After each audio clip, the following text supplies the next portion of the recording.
Bakü'den herkese selamlar dostlar. Nasılsınız? Umarım iyisinizdir. Keyfiniz ve sağlığınız yerindedir.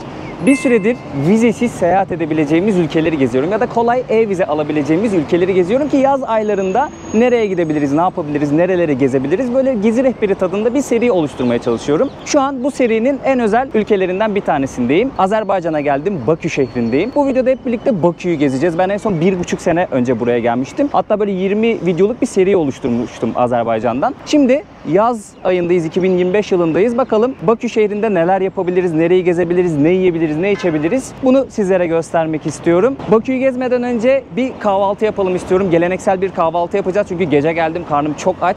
Önce kahvaltımızı yapalım, daha sonrasında Bakü'yü gezmeye başlayalım dostlar. Bakü'nün içeri şehir kısmındayım şu an arkadaşlar. Burası tarihi bir yer. Burada çok güzel restoranlar, kafeler var. Güzel bir kahvaltıcı varmış burada. İsmini de şöyle göstereyim. Seherli Tandır diye. Burada kahvaltı yapacağız. Selamun aleyküm. Kolay gelsin. Teyzemiz burada çörek yapıyor. Kolay gelsin teyzem. Nasılsın? İyi misin? Bayağı sıcak arkadaşlar şu an. Dışarısı yanıyor, burası daha da yanıyor. Allah kolaylık versin teyzem. Sağ ol. Adın ne? İsmin ne? Hakikat. Hakikat. Benim de ismim Burak. Türkiye'den geldim. Şey bağlamsın. Sağ ol teyzem. Ellerinden öperim. Çok sağ ol. Çok sağ ol. Kolay gelsin. Sıcaklıkla yiyin. Sağ ol teyzem. Kolay gelsin. Şöyle göstereyim dostlar. İşte ekmekler ha. Vallahi işin zor teyzem ya. Allah kolaylık versin. Çok sağ ol. Oo, içerisi serin. Bayağı serin burası. Arkadaşlar öncelikle sizlere Azerbaycan manatını tanıtmak istiyorum. Buranın para birimi manat. Bugünün kuruyla 1 manat 23,5 TL civarı. Düz hesap 25 olarak hesaplayalım biz. Şöyle 20 manat göstereyim sizlere. 500 TL civarı bir şey yapıyor bu. Daha sonrasında şöyle 50 manat var. Bir de elimde 100 manat var. Azerbaycan parasını da ufaktan sizlere göstermiş olayım. Şimdi biz kahvaltı yapmaya geldik. Bir arkadaş tepsiyle geldi. Biz ne istiyorsak o tepsiden bir şeyler verdi. İşte tereyağı, peynir, zeytin, meytin bir şeyler böyle istedik. Masaya koyduk. Daha sonrasında yumurta vesaire de söyledik. Onları da birazdan getirecekler. Ben fiyatları da söylemek istiyorum sizlere. Mesela burada yumurta var. 3 manata. Yani 75 TL'ye yumurta var arkadaşlar. Hatta şöyle menüyü direkt sizlere göstereyim arkadaşlar. Bu direkt yumurta 3 manat 75 lira. Burada menemen var. Buranın menemeni 6 manat. Siz 25'te çarpın düz hesap. Tava kebabı falan yapıyorlar. Bakın mesela o 10 manat fiyatı. İçerisinde yumurta var. Abi katlet ne? Köfte. Köfteli yumurtayı mı? Ha, sulu köfteli yumurtayı mı yapıyorlar kahvaltı için? Köfte değil, normal köfte, katlet. Tamam. Şöyle tava kebap dediği kısım abi. Katlet yumurta diyor. Evet, köfteli yumurta. Köfteli yumurta gibi. Bak bunu ilk defa gördüm. Bu değişikmiş. İşte sosisli yumurta vesaire. Yani ortalama 5-6 manata burada yumurta yiyebiliyorsunuz. Biz kahvaltı yapmaya geldik ama isterseniz burada ana yemekte yiyebiliyorsunuz arkadaşlar. Burada kebaplar var. Fiyatları da hemen şurada yazıyordu. Siz düz hesap 25 ile çarpın. Mekanın adı da bu. Zaten girişte göstermiştim sizlere. Abi bu ne kompotuydu? Fehua. Fehua. Tropik meyve. Değişik. İlk defa deneyeceğim. İlk defa deneyeceğim. Tadına bakalım şimdi. Tatlımsı bayağı. Güzelmiş ya. Değişik bir tadı var ha. Hoşuma gitti benim bayağı. Ama şekerli, çok şekerli. Şekerle tatlanıyor yani. Meyvenin kendisi çok ekşi. Ha, şeker atıyorlar. O yüzden tatlı. Abi bu kaç kişilik ya? 4 kişilik. Buranın menemeni arkadaşlar. Şöyle göstereyim. Sadece domates ve yumurtayla yapıyorlar. Biber, soğan vesaire yok. Tereyağı var. Benim de menemenim meşhurdur bu arada arkadaşlar. Nuş olsun. Güzel. Hafif ekşimsi, domatesin bir ekşisi var. Güzel. Afiyet olsun. Nuş olsun. Arkadaşlar kahvaltımızı yaptık. Karnımızı doyurduk. 3 kişiydik biz. Sizleri arkadaşlarımla da tanıştıracağım ilerleyen dakikalarda. 3 kişiydik. Dolu dolu yemek yedik. Gerçekten yani tıka basa yemek yedik. Gördüğünüz zaten masamızı. Ne kadar tuttu? 90 manat ödedik arkadaşlar. O da bugünün kuruyla 2200 TL civarı bir şey yapıyor. Karnımızı da doyurduğumuza göre artık Bakü'yü gezmeye başlayabiliriz arkadaşlar. Öncelikle şunu söylemek istiyorum. Azerbaycan'a gelecekler için buraya kimlikle, ama bu çipli yeni kimlik var ya, O kimliklerle girebiliyoruz. Pasaporta ihtiyacımız yok. Tabi dilerseniz pasaportla da giriş yapabilirsiniz. Sadece dikkat etmeniz gereken bir şey var. Eğer Azerbaycan'da 15 günden fazla kalacaksanız kendinizi bir sisteme kaydettirmeniz gerekiyor. Yani konaklayacağınız yeri bilmek istiyorlar. Bunu atlamayın arkadaşlar. Bu kayıt ücretsiz. İsterseniz internetten başvuruyorsunuz, isterseniz sanırım göçmenlik bürosuna gidiyordunuz. Bireysel olarak başvuruyorsunuz. Şimdi Azerbaycan'a geldiniz arkadaşlar. Ülkeye giriş yaptınız. Havalimanındasınız. Türkiye'nin birçok yerinden artık Bakü'ye direkt uçuşlar var. Farklı havayolu şirketleri Bakü'ye direkt olarak uçuşlar koyuyor farklı şehirlerden. Haydar Aliyev Havalimanı'na indiniz. Şehir merkezine gelmek isterseniz, dilerseniz burada taksiler var. Havalimanının önünde taksiler bekliyorlar ama onlar birazcık yüksek fiyat çekiyor. Burada birkaç farklı taksi uygulaması var. Bolt gibi. Bir tane vardı, adını unuttum. Y ile başlıyordu da daha uyguna geliyor. Eğer gündüz vakti gelirseniz havalimanının önünden otobüsler de kalkıyor. Bakü kart almanız gerekiyor. O Bakü karta havalimanının kapısından çıktığınız hemen sağ tarafta bir otomat var arkadaşlar. Oradan Bakü kartı, toplu taşıma kartını alabiliyorsunuz. Para da yükleyebiliyorsunuz. Ve otobüsü kullanabiliyorsunuz. 1-2 manat bir şey olması lazım. Bakü'nün merkezine geldikten sonra artık buranın keyfini çıkarmak kalıyor geriye. Birkaç tane farklı gezilip görülecek yer var. Böyle dolu dolu 1-2 gün aslında Bakü'yü gezebilirsiniz arkadaşlar. Bu videoda ben gezip görebileceğiniz yerleri göstermek istiyorum. İlk olarak İçerişehir'den başlamak istedim. Hemen önümüzde Azerbaycan'ın ve Bakü'nün simgelerinden olan Kız Kalası duruyor. Şöyle devasa bir yapı arkadaşlar. Dilerseniz şuradan bilet alabiliyorsunuz ve yukarı çıkabiliyorsunuz. Oradan manzara izleyebiliyorsunuz. Ama ben daha güzel bir manzara noktası göstereceğim sizlere. Kız Kalası hakkında birkaç tane farklı efsane var. Ben birinden bahsetmek istiyorum. Şimdi geçmiş yıllarda burası Hazar Denizi'nin bir parçasıymış arkadaşlar. Efsaneye göre bir hükümdar kızını biriyle evlendirmek istiyormuş ama kız bu evliliğe gönül vermiyormuş ama babasına karşı da gelemiyormuş. Kız bir istekte bulunmuş bu evliliğin karşısında, yani karşılığı olarak. Demiş ki baba bana bir kule inşa et ve Hazar Denizi'nin böyle bir parçasına bu kuleyi, Kız Kalası'nı inşa etmiş babası. Ve kız bu evliliği istemediği için kulenin tepesine çıkıp aşağı atlamış ve intihar etmiş. Böyle bir hikayesi var. Tabii farklı efsaneler de var. Bu onlardan bir tanesi. İçerişehir tarihi bir bölge. Buranın içerisindeki en önemli yapılardan bir tanesi Kız Kalası. En turistik yerlerden bir tanesi.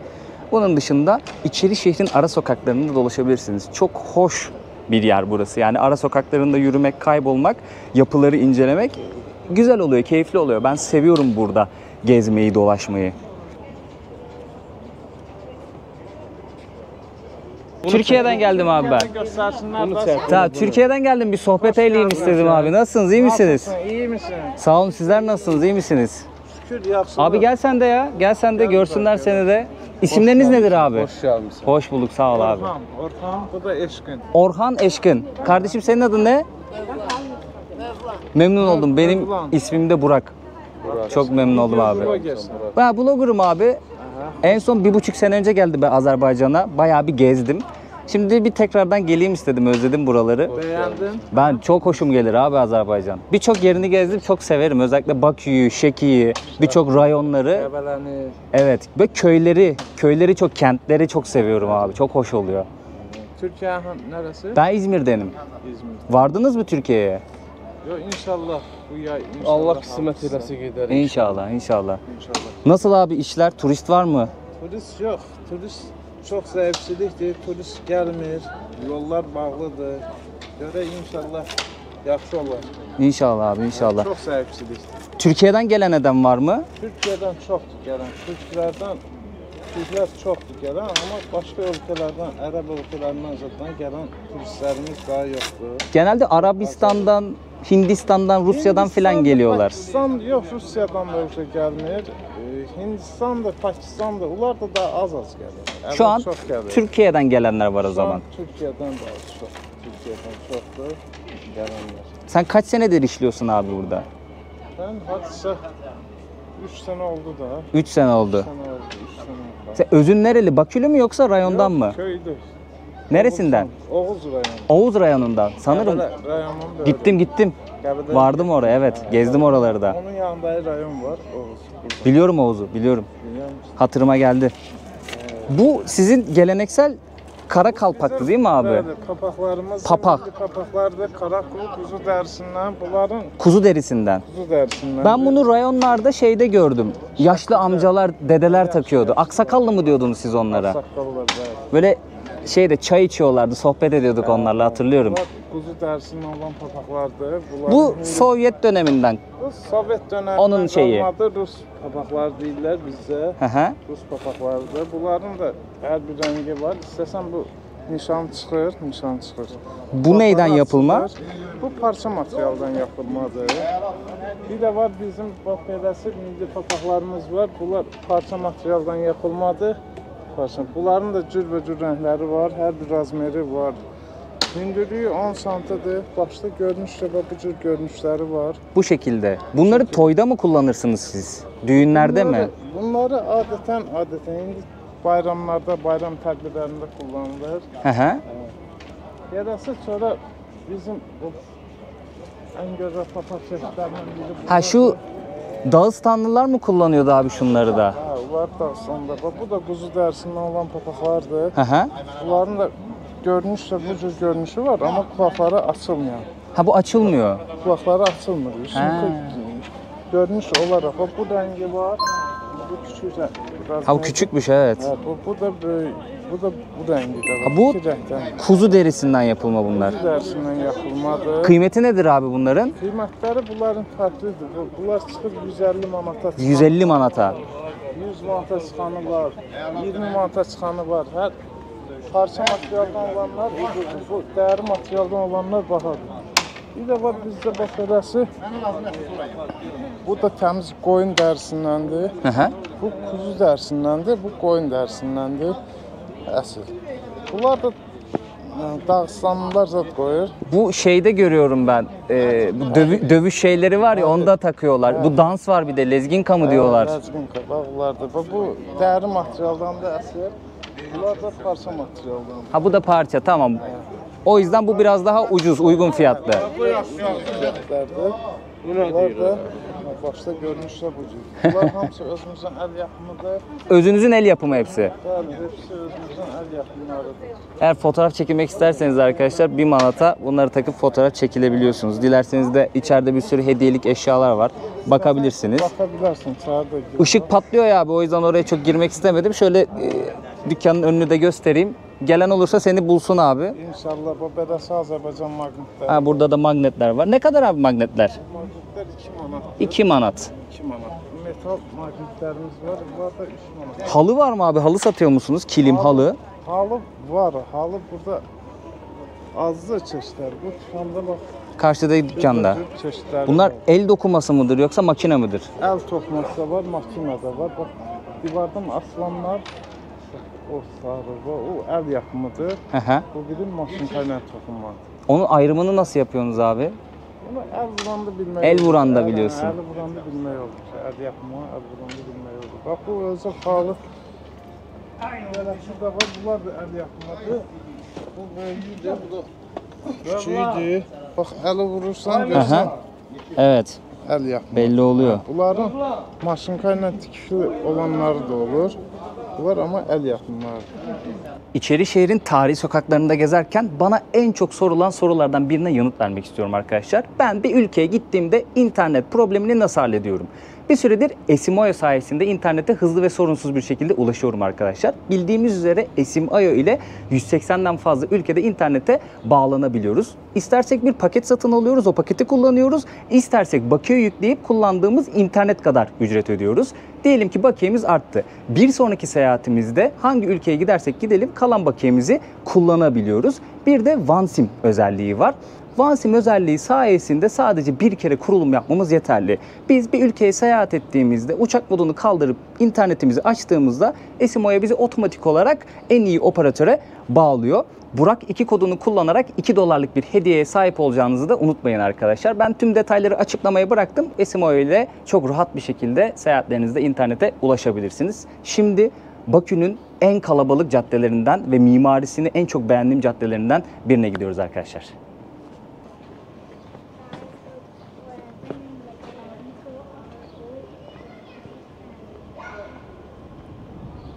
Sağ ol, kullanmıyoruz dayı, sağ ol. Osmanlı parası diyor. Kullanmıyoruz dayı ama Osmanlı parasına bakabilirim. Bir dakika.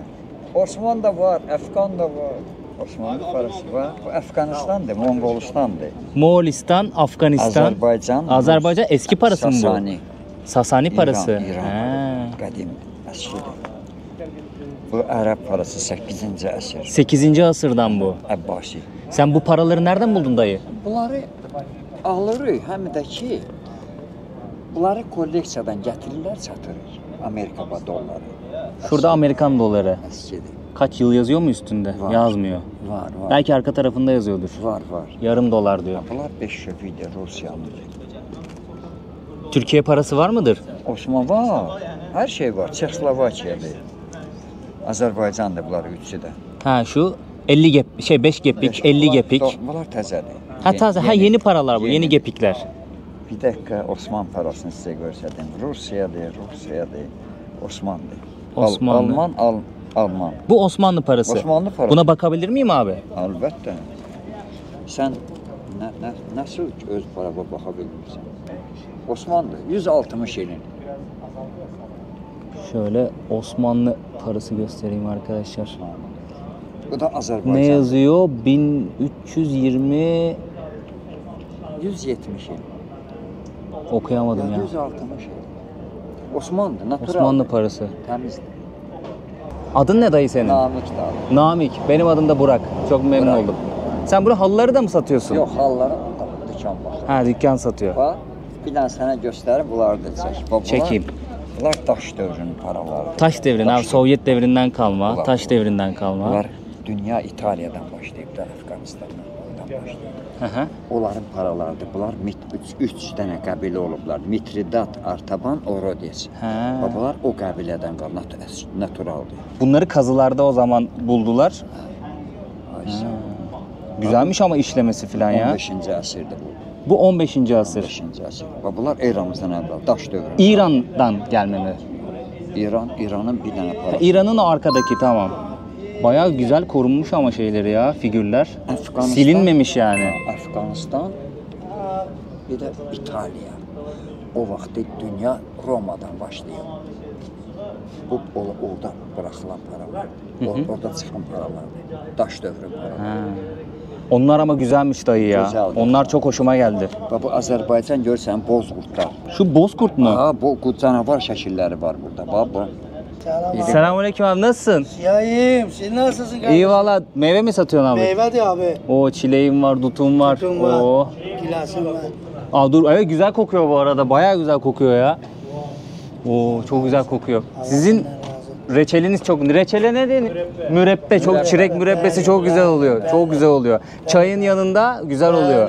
Perle. Adın ne abi senin? Emin de abi. Emin. Benim de Burak abi. Çok memnun oldum.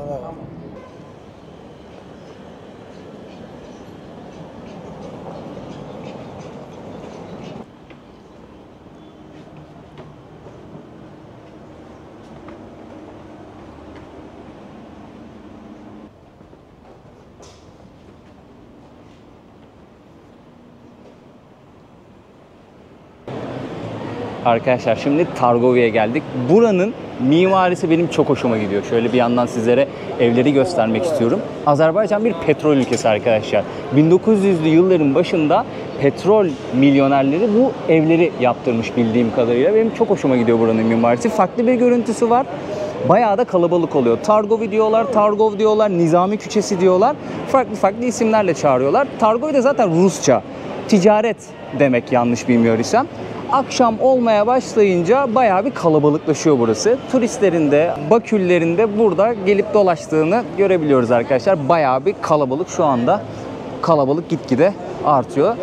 En fazla Türkiye'den turist gördüm, Hindistan'dan gördüm, Arap Yarımadası'ndan gelen turistler gördüm. Sokakta satıcıları görebilirsiniz, sokak sanatçılarını görebilirsiniz. Böyle eyvallah arkadaş, sağ olasın. Sağ olasın abi. Sağ olasın. Böyle arkadaşlarımız kostüm giyiyorlar, geliyorlar, fotoğraf çektiriyorsunuz onlarla. İşte 5-10 manat bahşiş veriyorsunuz. Bir yanda kafe restoranların olduğu, bir yanda hediyelik eşya dükkanlarının, normal mağazaların olduğu bayağı geniş ve büyük bir alan burası arkadaşlar. Bir sürü caddesi var. Genelde insanlar dediğim gibi bu bölgede takılıyorlar. Azerbaycan'a her gelişimde sağ olsun Aziz abi burada çok güzel misafir ediyor. Ve bir önceki gelişimde, yani ikinci gelişimde de Ahmet abi de bize eşlik etmişti sağ olsun, onunla da tanışmıştık. Ama biz şeye gitmiştik değil mi? Kusar bölgesine. Kusar'a, Şahdağ bölgesine gitmiştik. Abi sen kaç senedir burada yaşıyordun? Ben Öncelikle 18 seni yıldır tanıtmak buradayım. istiyorum. Yeni izleyecek olan arkadaşlarımız için. 18 yıldır Azerbaycan'dayım ben. 18 yıldır, şöyle biraz daha ortada tutabilirsin abi. Azerbaycan muhtarı diyebilirim abi senin için. Her gelen gezgini sağ olsun ağırlıyorsun Turizm burada. elçisi diyelim ya. Efendim? Muhtar daha böyle küçük bir yerde oluyor. Turizm elçisi. Tamam abi, o da olur. Ahmet abi sen kaç senedir buradaydın? 1,5 yıla yakın oldu benim de. Bir ay sonra falan 1,5 yıl olacak neredeyse. Evet, Güzel. zaman hızlı ilerliyor. Abi peki şu an 2025 yaz sezonundayız. Turizm nasıl ilerliyor sizce Bakü'de? Kalabalık mı? Bu sene biraz daha durgun başladı gibi geliyor bana. Normalde kalabalık ama bu sene daha Aziz durgun. Bey daha iyi bilir onu. Yani geçen yıllara nispeten biraz daha durgun. Şu savaştan dolayı hava yolları falan kapandı ya. Hava bazı sahası ülkelerde. kapanıyor, Zaten evet, biliyorsun, arada. senin de başına gelmişti. Evet. Bazı ülkelerde kapandığı için insanlar biraz azaldı. Arap bölgesinden bu sene gelen çok az. Türkiye'den gelenler ne durumda abi şu an Türkiye'den peki? gelenler zaten yaygın, her yerde görüyoruz.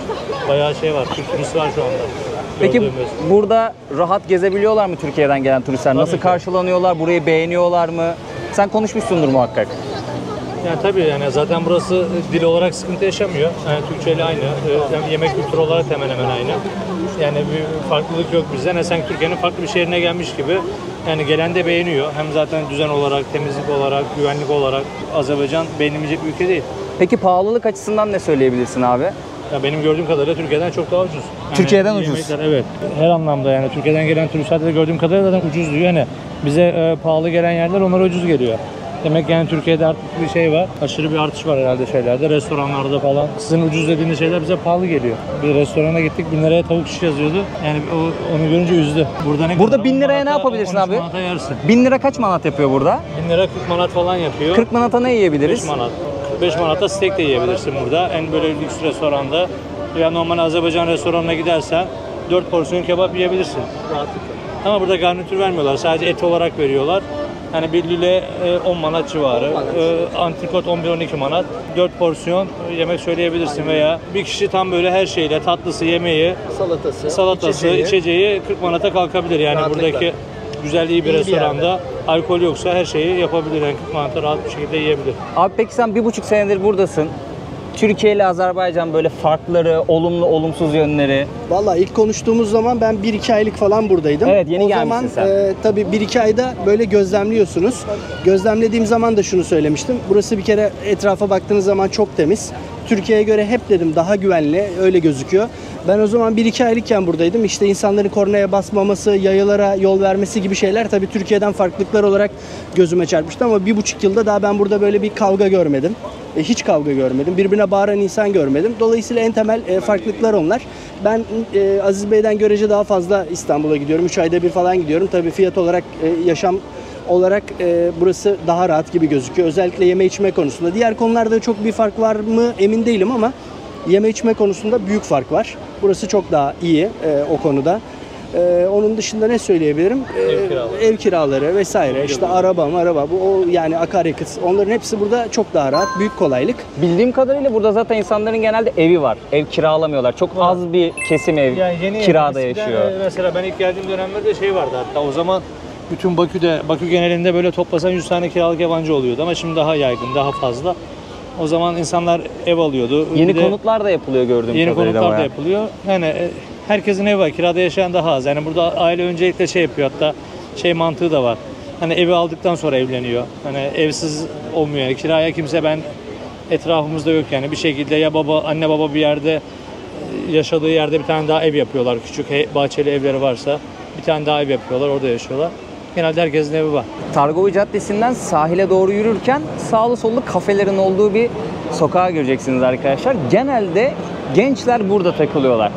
Gelip burada vakit geçirebilirsiniz. Çok güzel kafeler var. Akşam oldukça daha da kalabalıklaşıyor ortalık. Ben burayı seviyorum. Bayağı keyifli vakit geçirebileceğiniz, bir sürü insanla tanışabileceğiniz bir yer burası.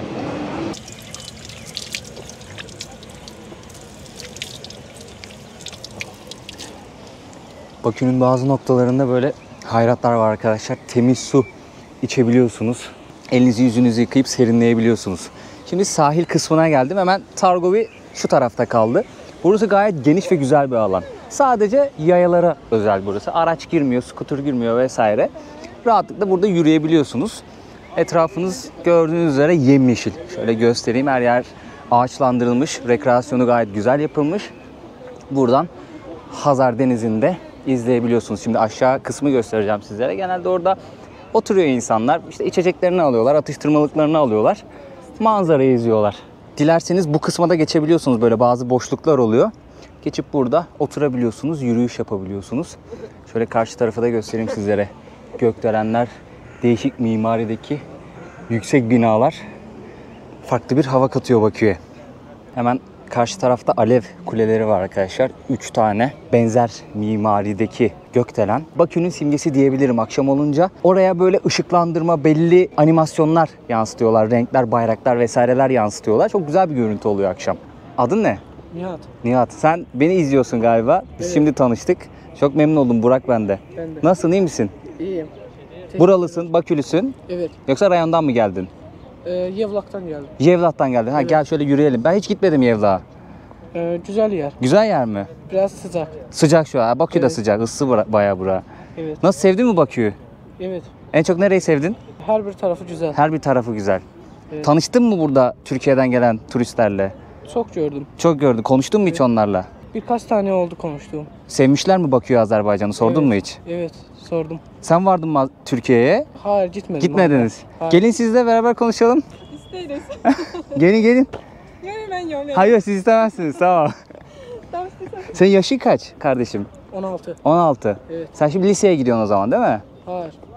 Okulu bu yıl bitireceğim. Bu yıl bitireceksin, sonra üniversite mi oluyor? Evet. İnşallah istediğin bölümü kazanırsın kardeşim. Teşekkür ederim. Çok memnun oldum seni tanıdığıma. Oldu. Var mı Teşekkür ederim. söylemek istediğin bir şey? Hayır.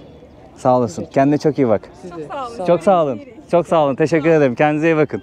Arkadaşlar biz Azerbaycan'da Bakü'de Uğur'la beraberiz. Uğur'u tanıyanlarınız vardır. Tanımayanlarınız için de ben aşağı kanalının linkini bırakacağım. Kendisi de sosyal medya için içerik üretiyor. Bizim tanışıklığımız yıllar öncesine, YouTube öncesine dayanıyor. Bilmeyenler için söyleyeyim. Benim en yakın arkadaşım kendisi. Biz uzun zamandır beraber seyahat etmiyorduk. Dedik ki bari bildiğimiz bir coğrafyaya beraber gelelim, hem vakit geçirelim hem video çekelim. Atladık geldik Azerbaycan'a. Evet. Bakü'deyiz. Yabancı hissetmediğimiz bir yerdeyiz. Aynen. Bundan önce de bir 4-5 gün tatil yaptık kardeşimle. Yandık. Aynen. Kaş'ta birazcık tatil yaptık. Bizim hakkımızda ama sözümüz Evet, vardı. ama birbirimize. çok yetmedi bize. Yetmedi. Bakü'ye geldik şimdi. Bakü yabancı yer değil bize. İnsanlar zaten dost canlısı. Türkiye'den geldiğimizi gördükleri an her kapıyı açıyorlar. Yani Senin kaçıncı birçok- gelişin? Vallahi saymadım ama 9-10 olmuş olabilir. Artık dili bile ezberlemiş gibiyim Evet. böyle biraz. Ben unuttum mesela. Ben 1,5 sene önce geldim. 3. gelişim ama ben kelimeleri unuttum. Uğur herkesle buranın yerel dilinde Azerbaycan Türkçesiyle konuşuyor, danışıyor. Yani en son 4 ay önce geldim ya, böyle çok aklımdan çıkmadı ondan. Seviyorum burayı ya. Yani gezmesi keyifli. Ama çok sıcakmış ya. Çok sıcak. Sen bayağı Yani- boncuk. Temmuz'da bayağı şey yapıyor. Biraz bende şimdi yağ oranı da çok. O yüzden terliyor olabilirim. Güzel ama seviyoruz Bakü'yü. Şimdi sahildeyiz. Sahilden şimdi daha başka yukarılara doğru, şehitteki yabanına doğru çıkacağız. Yukarıdan göstereceğiz size Bakü'yü. Keyifli bir şehir yani. Gelip gezilmesi gereken şehirlerden biri bence. Peki bir soru sorayım. Sor. Buraya gelecek olan birisi neden gelmeli? Tek bir cümleyle açıklayabilirsin kanka. Bence aç kalmaz. Benim için ilk öncelik o. Aç kalmaz yani kesinlikle. Her yemeği de çok beğenir. 2, abi Türkçe konuşuyorsun bir kere. Her yerde Türkçe konuşuyorsun. İlk kez yurt dışına çıkacaklar için güzel bir... Birebir. Yani ilk korkuyorsun. Yurt dışına ilk defa çıkacağım. Korkuyorum mesela. Nereden başlamam gerekiyor? Hem Türk lirası bence hala yani gezebileceğimiz ülkelerden Türk lirasıyla. Çünkü çok 1 manat 23 lira da olsa o kadar yüksek değil yemek fiyatları falan. Türkçe anlaşabiliyorsun. Pasaport gerekmiyor. Vize yok. Çipli yeni kimlikle gelebiliyorsun. Yani korkuyorsa biri ilk defa seyahat edecekse orası burası olsun. Yavaş yavaş diğer ülkelere açılabilir. Yani o konuda müthiş bir seçenek. Müthiş bir yer yani bence. Şahsi fikrim.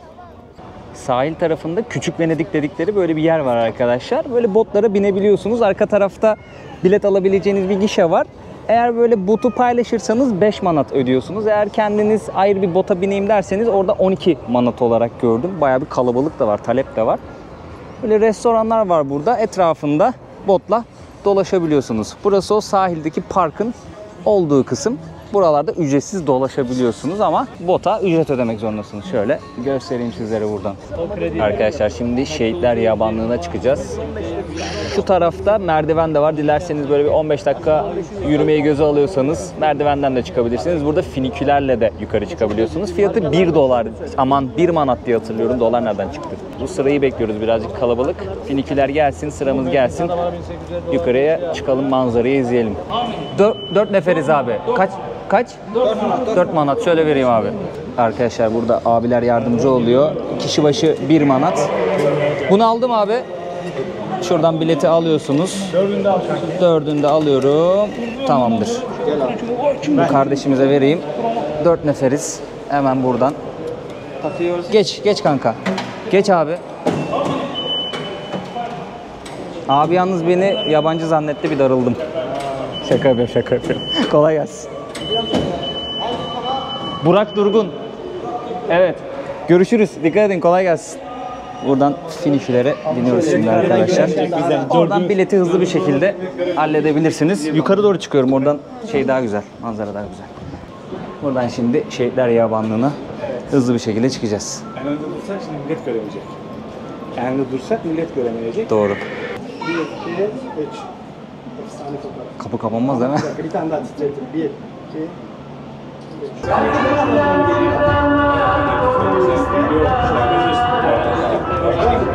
Finikülerle yukarı çıktığınız zaman burada iniyorsunuz arkadaşlar. Hemen sizi öncelikle bir cami karşılıyor. Çok hoş bir mimarisi var.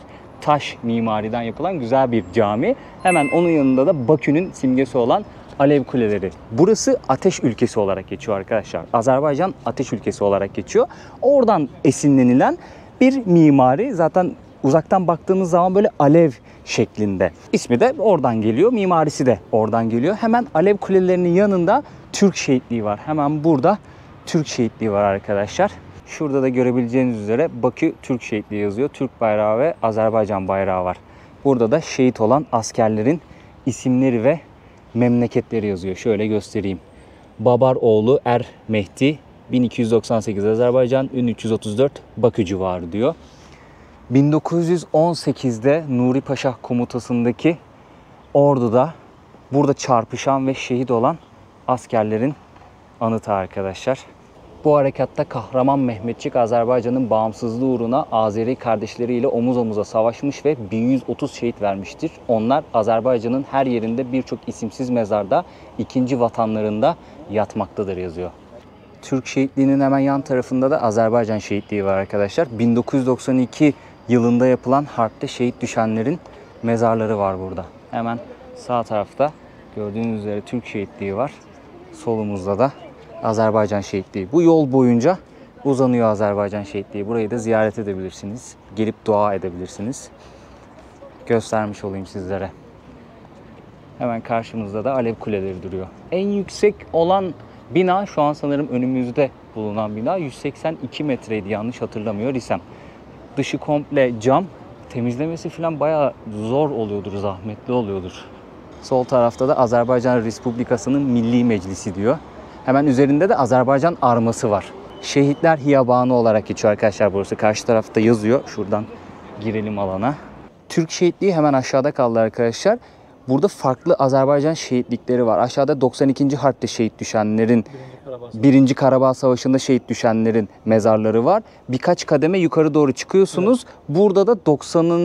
yılda 20 Ocak 1990'da 20 Yanvar faciası diyorlar. 20 Ocak'taki Rus katliamı diyelim faciası. Rus ordusu Bakü'ye doğru hareket ediyor. Azerbaycan bağımsızlığını ilan etmek istediği için, bağımsızlığını ilan ettiği için Rus ordusu Bakü'ye doğru geliyor. Halk önüne siper oluyor. Orada sivil halk, bunlar hiçbir asker değil. Tamamen yerel halk tankların önüne geliyor durdurmak için. Sonra halka ateş açıyorlar. 149-150 civarında insan şehit oluyor. Karşımızdaki anıtın ismi Ebedi Meşale arkadaşlar. Sönmeyen ateş olarak da geçiyor. Azerbaycan'ın bağımsızlığı için can verenlerin anısına inşa edilmiş bir anıt. Burada bir ateş yanıyor ve bu ateş sürekli aktif tutuluyor. Hiç sönmüyor. Bu yüzden ismi Sönmeyen Ateş. Şöyle göstereyim sizlere. Gelenler genelde burada bir hatıra fotoğrafı çekiyor. Büyük bir anıt. İnsanların buraya gelmesinin sebebi hem bu anıtı görmek hem de manzarayı izlemek. Şöyle Hazar Denizi'nin manzarasını sizlere göstermek istiyorum. Burası göstereceğim ilk manzara noktası. Hemen sağ tarafta bayrak anıtı var. Şöyle göstereyim. Çok gözükmüyor. Bayrak dalgalanmıyor. Bu da Eurovision'un yapıldığı yer olması lazım.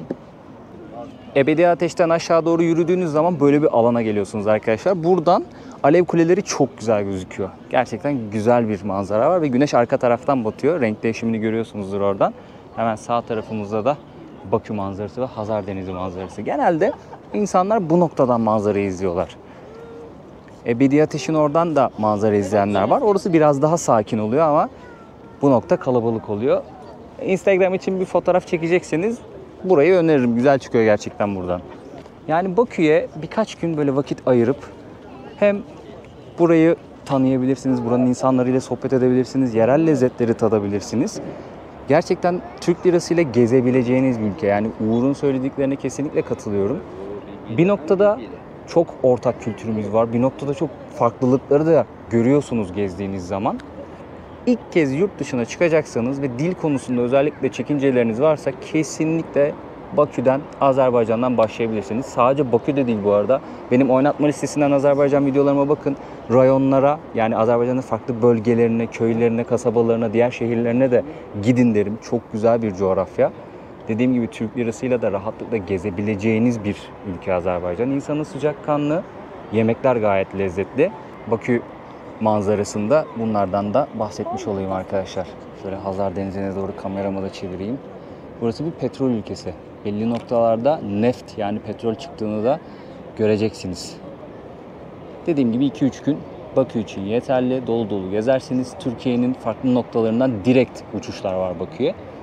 İnternetten araştırın. Konaklama seçeneklerine de belli başlı siteler var. Oradan bakabilirsiniz arkadaşlar. Hosteller, yani paylaşımlı odada kalabileceğiniz seçenek de var.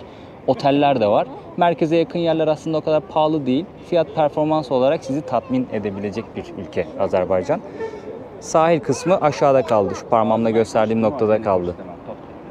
Şimdi taksiye bindik arkadaşlar. Taksi çağırdık. Burada Yango ve Bolt uygulamaları var. Başka bir uygulama var mı abi? Uber, Yango, Bolt. Uber, Yango, Bolt. 89 da var. Buraya gelmeden önce bu uygulamaları indirin. Gönül rahatlığıyla kullanabilirsiniz. Benim bildiğim Azerbaycan'da, Bakü'de çok ucuz taksi. Yani bu uygulamaları kullanırsanız. Ama yoldan bir taksi çevirirseniz daha pahalıya gelecektir. Aynı yola 10 manat dedi adam. Şu anda 4.80'e gidiyor. Biz şu an 4.80'e gidiyoruz. Daha önce bir taksiciye sorduk, 10 manat dedi. Yani 2 katı fiyat çektiler. Şöyle bir yandan yolda göstereyim, hava ufak ufak kararıyor arkadaşlar.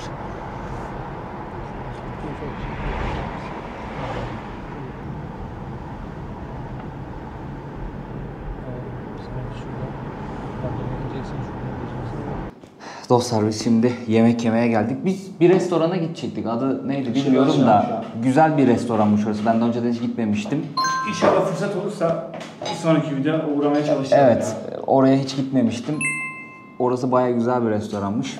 Ama kısmet burayaymış. Şimdi geldiğimiz yerde fiyatları sizlere göstermek istiyorum. Ne çorbası söylemiştik abi biz? Burak içerideydi o ara. Evet. Düşbere çorbası. Düşbere buranın yerel lezzetlerinden bir tanesi. 5 manat arkadaşlar. Aynen 125 TL bakın. 5 manata, hatta 120 TL'ye güzel bir çorba içeceğiz. Onun dışında mercimek çorbası var 3 manat. Tavuk suyu çorbası var 4 manat. Kebap söyledik, bayağı et ağırlıklı bir yemek söyledik. Hatta ufak ufak yemeklerimiz de gelecek. Reyhan kompostu var sevgili. Evet, reyhan kompostosu söyledik. O ne kadar daha bu? Bunu şu an menüde Ne çeyrek? göremiyorum. 5 manat 1 litre. 5 manat 1 litresi. 120 lira. Çok lezzetli bu arada. Azerbaycan'ın kompotları bayağı lezzetli arkadaşlar.